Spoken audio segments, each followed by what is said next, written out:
I'm taking a couple of weeks off from actually woodworking.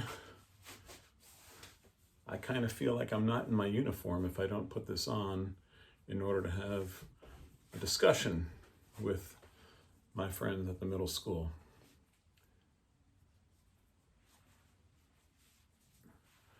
I'm just noticing the background is such a mess. I might have to fix that. I know that in these meetings, students have developed virtual backgrounds and teachers have as well. Some of them are very clever. I'll work on that. I hope everybody is well tonight, and I want to thank the 6th grade parents for bearing with me. Last night, a few things occurred that messed up my email home, and not only does Google limit the number of emails that I can send to 1,500 a day, the reason I ran out of room yesterday isn't because I personally sent out over 1,500 emails, but for some reason, an app that I use to push some of these emails started up on its own. So while I was eating dinner, it was sending out a repeat of an earlier email, so it used up a whole lot of space. Anyway, I think we accomplished our goal today. 6th grade parents and students went to the middle school, and Mr. Romano and his crew were ready at the doors to hand out the locker bags, the bags of things that were taken from your child's lockers.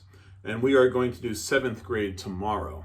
And if that hasn't given you some foreshadowing, yes, the plan is for 8th grade on Friday, so that we can at least get, we estimate, probably 85 to 90% of the locker contents delivered to home. We will have one makeup day next week if you miss, but please don't miss, because the makeup day will be a very brief moment in time and we don't want it to get too crowded. We're still very concerned about creating a crowd, and we're very concerned about bringing people together who are still very nervous about that. So we're being careful and allotting what we think is enough time for you guys to roll up on the school, get your things, and head back to your own particular places, wherever that happens to be.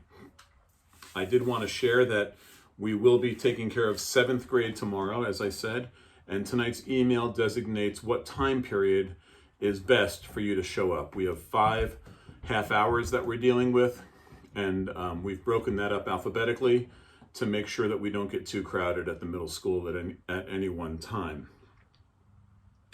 I also wanted to share that Mrs. Acosta and I were thinking today how best to have a moment perhaps with our 8th grade class, and we are going to be in touch next week with some Zoom classes of our own, so we can say hi to kids, talk about a few things, and have some me time, if you will, with our student groups. We can't do the entire population at once. That would be a little ridiculous. So we're going to break it up into classes or alphabetize things. If students have an idea on how to break that up, like would you like to Zoom with your math class with Mr. Geiger? Or would you like to Zoom with the person who shares your last name, alphabetically, for example? We're still trying to figure that out. As students, if you have a suggestion, I'd be happy to listen. Perhaps even an EP day or something like that. We'll figure that out. But I would love to have a moment to chat with everyone, and that would not be recorded. That would just be, a moment to say hello. I do miss you guys, and would love to see you guys. I had an awesome time when I saw a lot of you as we delivered the gowns last week, but it would be nice to sit and chat for a few moments. I was hopeful that today we could, I could share my enthusiasm over the launch that was to take place today down at Cape Canaveral. I heard and saw that it was scrubbed, which is the aeronautical term, I guess, for a mission non-starter, and it's been postponed till Saturday. So we are used to, unfortunately, things being postponed or canceled. And so it was a surprise because it happened very quickly, but that's what happens when you want everything to be perfect. It has to be perfect. And when something isn't, it makes you pause and makes you wonder, should we move forward or should we create a different plan? I thought I would share today very quickly this book, which probably is not really middle school material, but I believe some of the stories in this book are, so I wanted to share one with you in particular today. The name of the book is called The End of Average: How We Succeed in a World That Values Sameness. And this book, written by Todd Rose, talks about all things that we think are common and how, in fact, they're not common after all. And one of the stories I wanted to leave you with tonight was, it has to do with space travel, actually, and it has to do with developing a seat for a jet plane. And what they did was, since they wanted the seat to be perfect, they thought, we need to find out what the average pilot's measurements are so we can make it perfect for them. And so they took 150, I'm guessing that number, they took a group of pilots, a large group of pilots, and they took their measurements. They measured their height, their weight, their arm reach, their leg length, everything you can imagine that you would want to know about incorporating a seat for someone that you wanted to fit perfectly. So they took all those numbers and they came up with a model of your average pilot who would fly one of these jet fighters. And they built the seat for this imaginary average pilot. And they put it in the plane. And then they put the pilots in the plane. And what do you think they found out? Think about it. Not one of those pilots was satisfied because none of the seats actually fit. For the pilot who was slightly under average in arm length, he had trouble reaching the controls. For the pilot who was slightly long-legged than the average pilot, he felt like his knees were too close to the dashboard. All of the pilots had a complaint about the seat because the person in charge of building the plane decided average would work. And it takes me to school, doesn't it?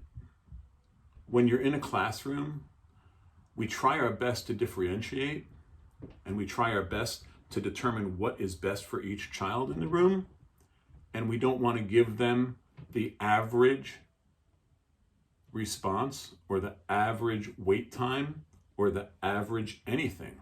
We want to do our best and make sure that each child is handled on an individual basis. And as an administrator, would the teachers appreciate it if I gave them my average response? Of course not. I want to make sure that I'm accommodating as many people as I can on an individual basis when it comes to decisions and those particular responses that come with responsibilities. And the same is true when I'm dealing with all the students as building principal. I don't want to treat you as average. I do my best to treat you as individuals, and I want to make sure I'm caring for the individual and not thinking in terms of a quote average response. And this to me was a fascinating discovery, how the age of average got me to thinking about a different way of thinking about normalcy and how important it is to treat things on an individual basis and to take very good care in making those decisions, and don't base those decisions on rumors or what you might consider average responses. It's always good to be careful, and it's especially good in this day and age to be very careful when making decisions about things. And I know that that was appreciated today during our locker pickup when many parents appreciated the fact that they did not have to get out of the car, that the package was delivered to their car, and in many cases placed inside their car.